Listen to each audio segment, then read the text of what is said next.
दोस्तों स्वागत है आपका एक बार फिर से मेरे चैनल मनराज देवभूमि उत्तराखंड में।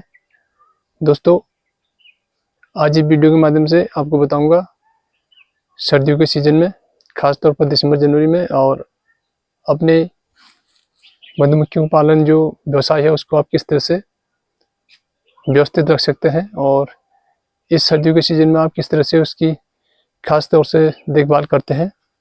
ये मेरी अपनी इंडिका मधुमक्खी की कॉलोनी है। इस तरह से इनको हमने इस तरह से पॉली से, बोरे से इस तरह से कवरिंग करके रखा है, क्योंकि इन 2 महीनों में काफ़ी ठंड पड़ती है। ठंड पड़ने की वजह से इसमें जो ब्रूड है, शिशु है, वो नष्ट हो जाते हैं, मर जाते हैं ठंड की वजह से। और इस तरह से कवरिंग करके हम उनको थोड़ा बचा सकते हैं, क्योंकि बाहर भी इनका खाना पीना पोलन नेक्टर होने की वजह से ये काफ़ी, इनकी संख्या बल काफ़ी कम हो जाता है।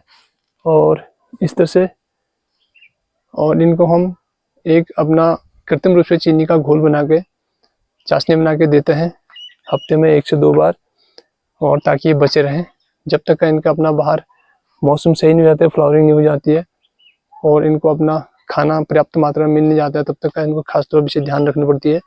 ये हूँ से यहाँ पर को भी ऐसे एक कवरिंग करके रखा है। और इन 2 महीनों में इनको खास तौर पर देख रेख की आवश्यकता होती है, क्योंकि बाहर पूरा मौसम जो होता है शुष्क होता है, पतझड़ होता है, खाना पीना इनका बहुत कम हो जाता है इस तरह से।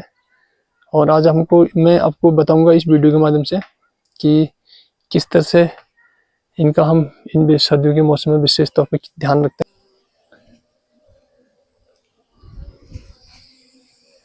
इस तरह से दोस्तों ये इंडिका जो एपिसेप्टिना इंडिका है, ये काफ़ी शांत स्वभाव की मक्खी होती है, जो हमारे पहाड़ी राज्यों में पाली जाती है। क्योंकि कम खाने में भी, जब पहाड़ी यहाँ पर कुछ सर्दियों में पतझड़ होता है, फ्लावरिंग बहुत कम होती है, पोलन नेक्टर की कमी होती है, तो उस टाइम भी अपना उस कम भोजन में भी ये अपना जीवन यापन करती है, सर्वाइव कर जाती है। इस तरह से ये काफ़ी शांत स्वभाव की होती है। तब तक का आपको अटैक नहीं करेगी, तब तक का आपको नहीं काट सकती है, जब तक कि आपके फ्रेमिंग में चेकिंग के दौरान यदि कोई मक्खी मरे नहीं, दबे नहीं, या आपका कोई फ्रेम हाथ से गिरे नहीं, झटके नहीं, तब तक का आपको ये काटेंगे नहीं।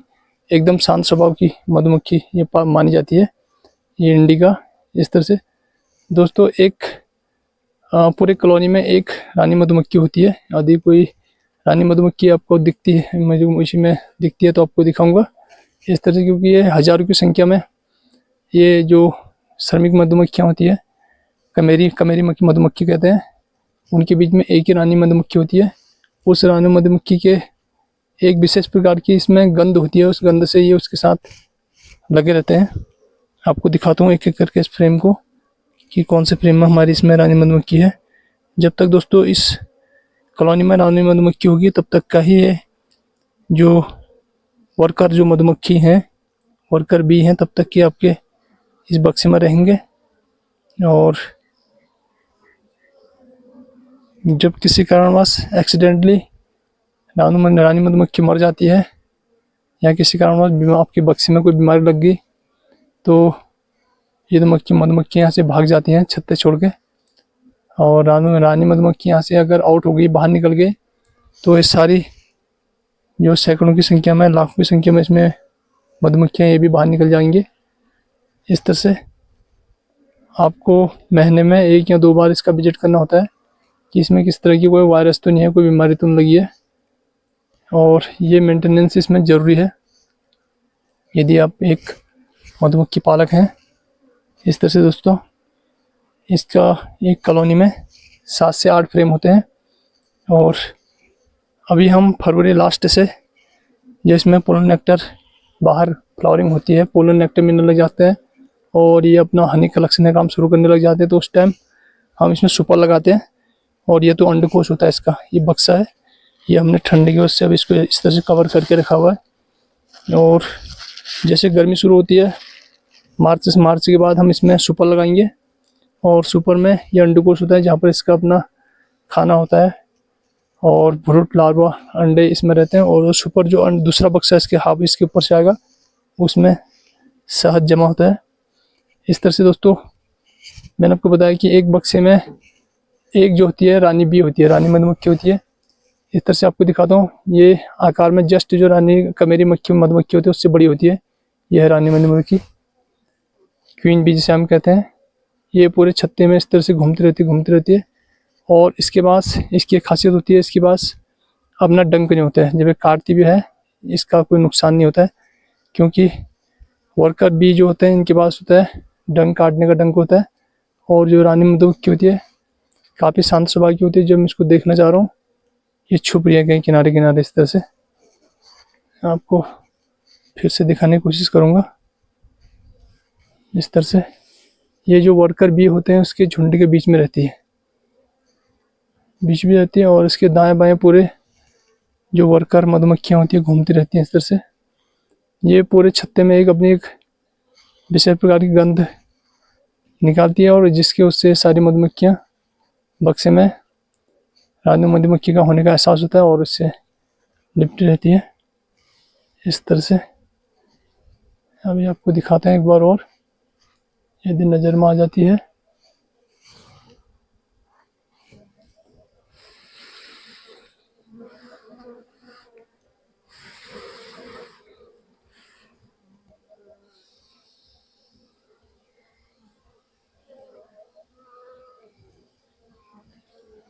इस तरह से दोस्तों इसमें ताज़ी एगलिंग भी हो रही है। ताज़ी छोटे छोटे आपको अंडे दिख रहे होंगे साइड में, ये अंडे। और ये अंडा जो होता है पहले लार्वा के स्टेज में आता है, लार्वा से फिर भ्रूण बनता है, भ्रूण के बाद ये मक्खी तैयार हो जाती है 28 से 30 दिन में।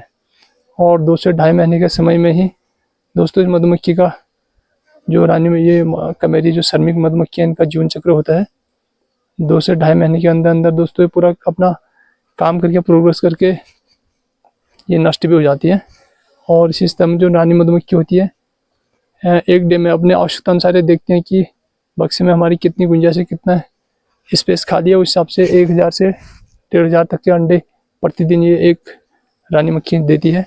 यदि इसे लगे कि बक्से में हमारा पर्याप्त संख्या में है और यहाँ पर स्पेस नहीं है तो ये अंडा देना बंद कर देती है। और जैसे ही यहाँ पर को इस तरह से इसका जीवन चक्र चलता है।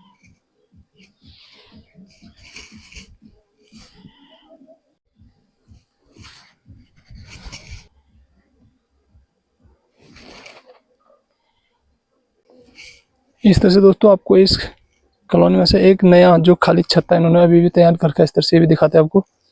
ये खाली छत्ता ये फ्रेश अभी बना हुआ है।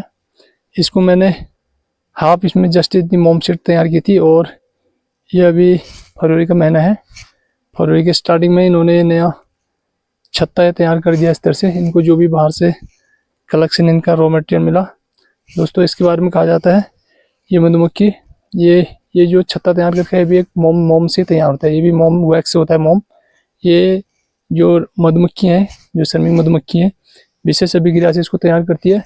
इसके बारे में कहा जाता है कि जब 10-30 ग्राम या एक अपना शहद खाती है और उसको एक विशेष प्रोसेस से गुजार के 10 ग्राम ये मोमशीट तैयार करती है। 30 ग्राम शहद से 10 ग्राम मोमशीट तैयार होती है।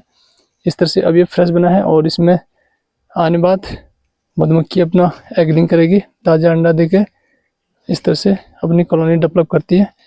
ये फ्रेश कॉलोनी अभी भी इन्होंने तैयार करके दोस्तों। इस तरह से आप वीडियो में बने रहें। वीडियो अच्छी लगती है आप वीडियो को लाइक करें, चैनल सब्सक्राइब करें। और इसके बाद हम नेक्स्ट वीडियो में